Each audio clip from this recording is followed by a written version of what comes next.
You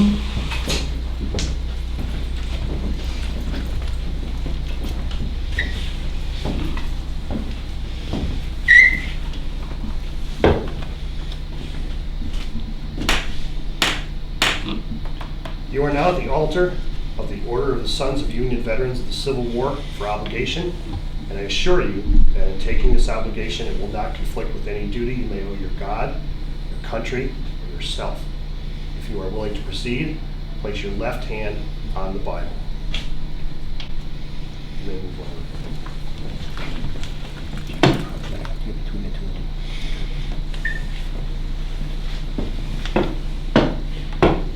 I, state your name. In the presence of the great Creator. And witnessing members of this camp.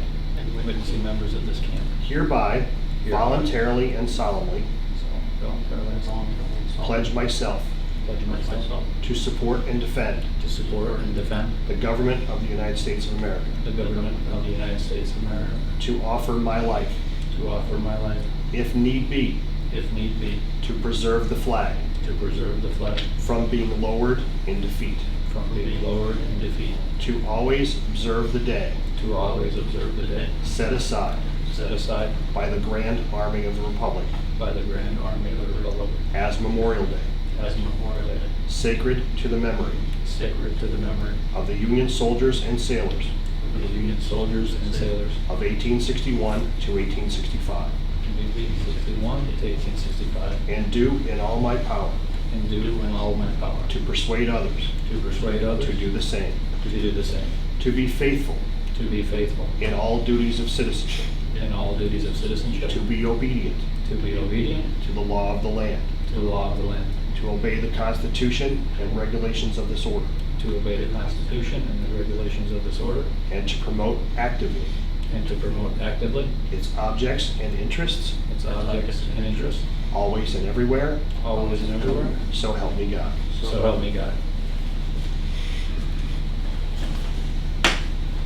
I present the candidates at the commander's station.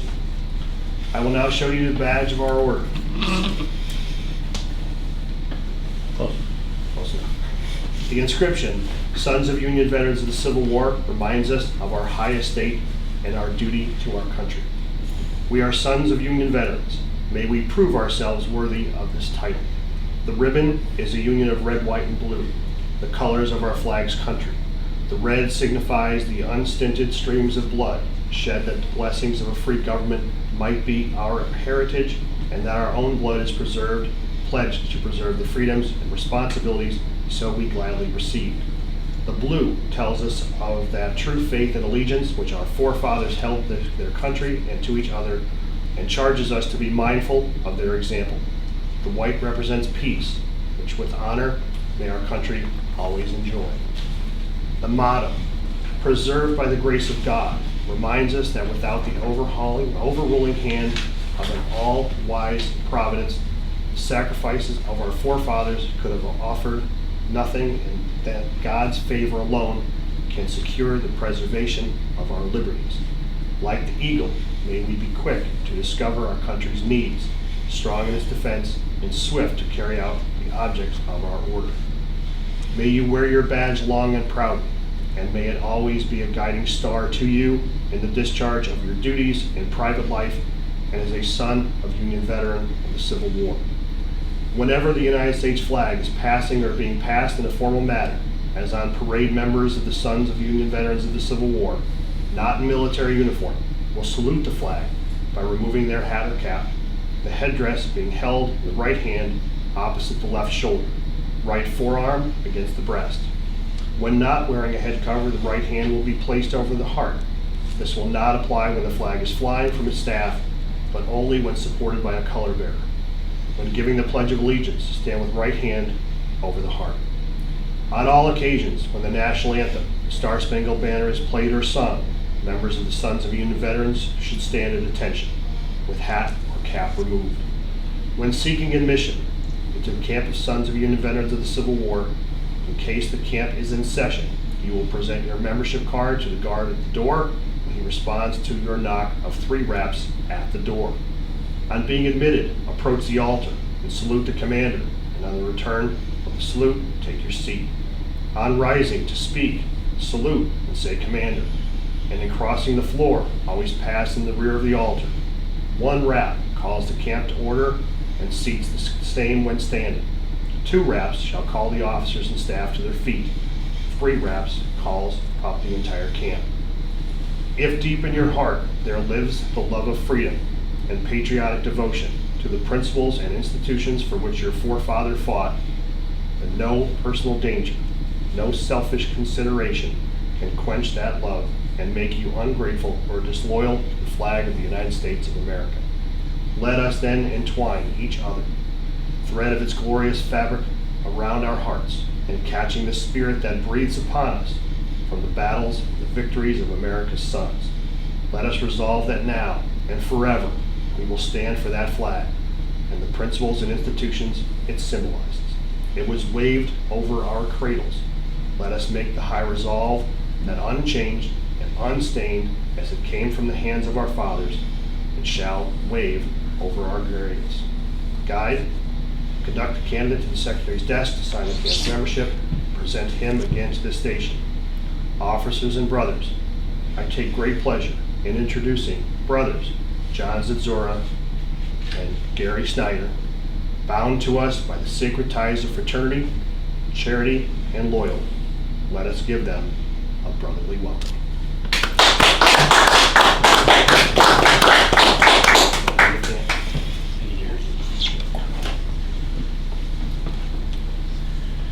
You're good. Look, Is there a book to sign or no? no. No. Okay, you're good. You're fine. You're all done. And I'd like you to think about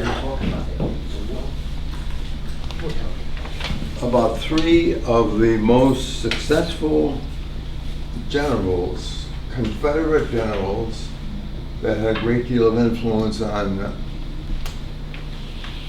General Lee. Can you think of 3 of his outstanding, well-known officers? Stonewall Jackson. Stonewall Jackson, very good. James Longstreet. Jubal Early. Who? Jubal Early. Jubal Early. The dirty old man. James Longstreet. James Longstreet, very good. Okay.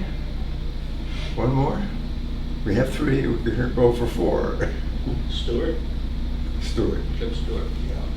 General Beauregard. Okay. Gustav Beauregard. All right. Okay. Just Very love good. saying the name in class.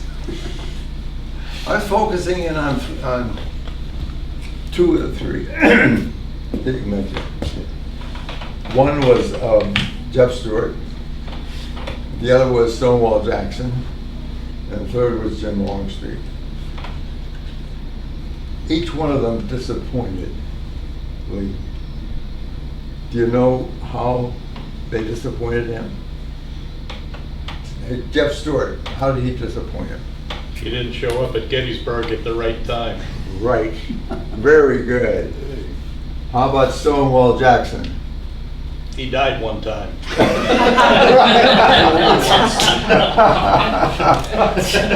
Okay, and James Longstreet. He took too long at Gettysburg. That's right. Yeah. It's funny that men can be so valuable, but in certain circumstances they fail to come through. And so I want to take one of them today, and that's James Longstreet at Gettysburg, and talk about what he did, and try to give some balance to it. Okay? So when I get my glasses here, I'll start. And if I recede to the sound of my voice like the sexy one the jury has, let me know and I'll raise it. Okay? General Longstreet was a Confederate officer during the Civil War and one of Robert E. Lee's most trusted subordinates. He played a pivotal role in the early days at Bull Run and commanded a pair of successful defenses which stands in the victory at Antietam and Fredericksburg in 1862. He became involved in a controversial role during the defeat of Gettysburg in 1863 and took part in the victory at Chickamauga, Tennessee. He was seriously wounded at the Battle of the Wilderness in 1864. Many of his most famous victories came after General Lee assumed command of the Confederate armies in 1862. At the Battle of the Second Bull Run, Longstreet's forces executed a devastating flank attack that nearly destroyed Union General John Pope's Army of Virginia. During the Battle of Antietam, the single bloodiest day in the Civil War, he mounted a defensive stand in which he repelled a Union force that was nearly two times his size. This performance made him one of the most trusted commanders in Lee's army. His skill in fighting from defensive positions was again displayed in the Battle of Fredericksburg in December 1862. By making creative use of the terrain, digging ditches, and constructing fieldworks, his forces were able to withstand repeated attacks from the Union Army, resulting in convincing Confederate victories. Perhaps no small town has taken a greater historic importance than the village of Gettysburg. Those 3 days resulted in controversy of almost every facet of the battle.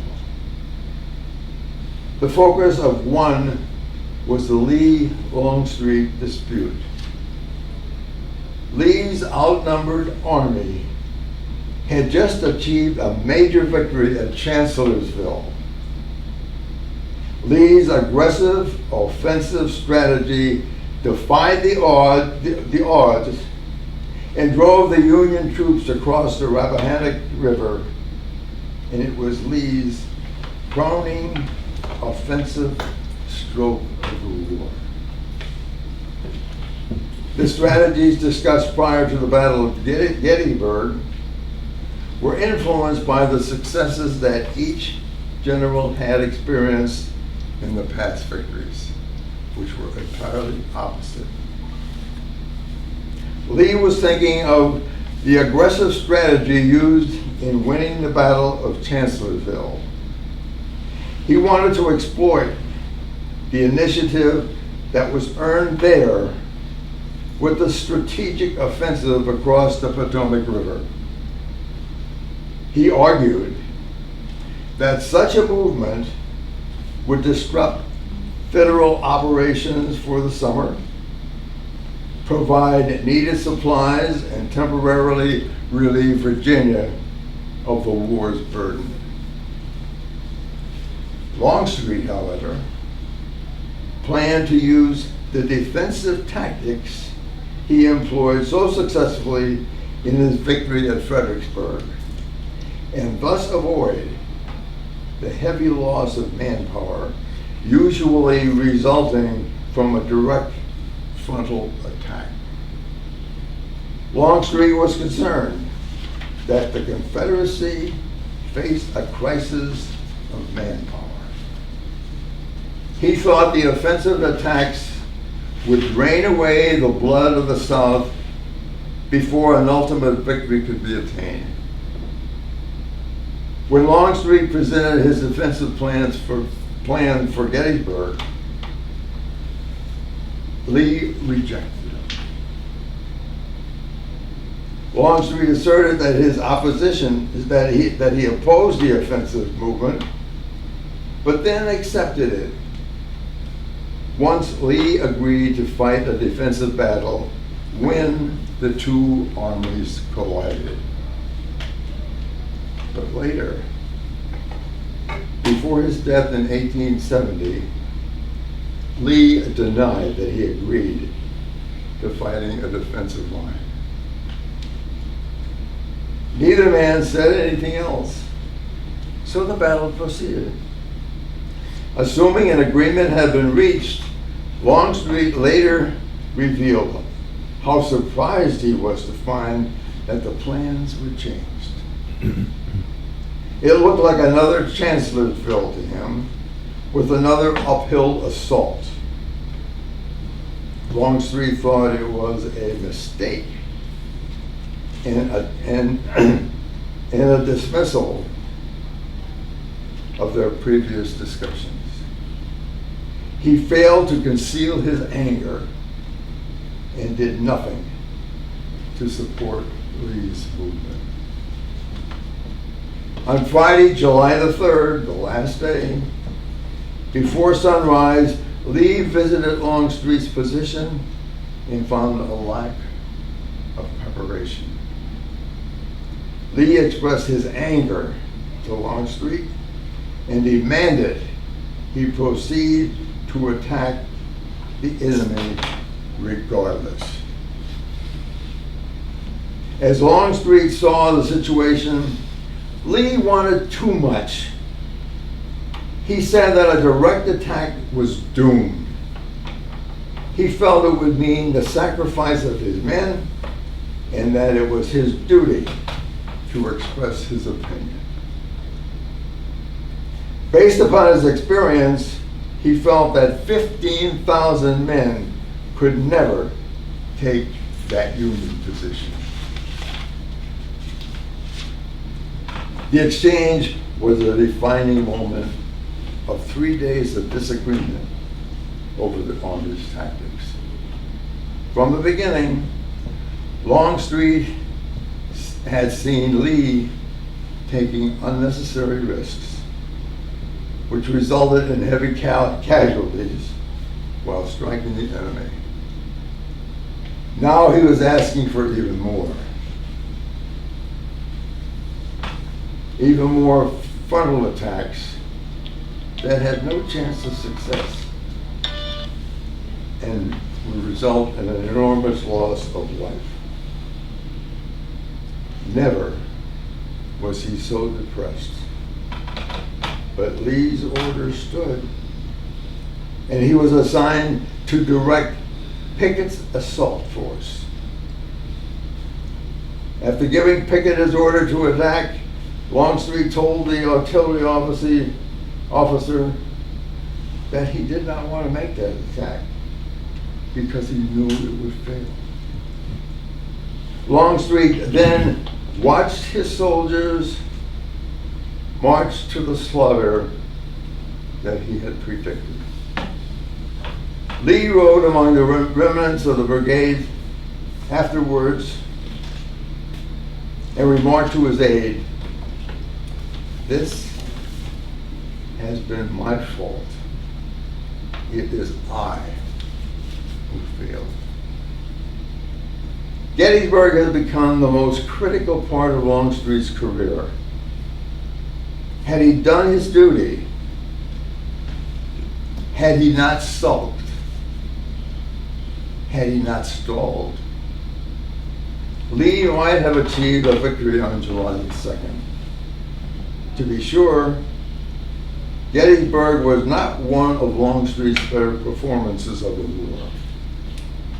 His conduct on the morning of July the 2nd warrants criticism. But his failings were not isolated. The Confederate effort revealed an army plagued with command problems and an extended 5-mile long battle line.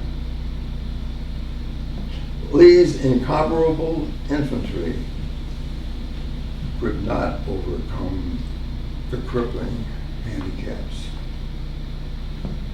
But Longstreet was correct in his judgment that the Union position could not have been successfully assaulted. Longstreet grieved, not for what might have been during those 3 days in July, but what had been, the terrible price that he had foreseen.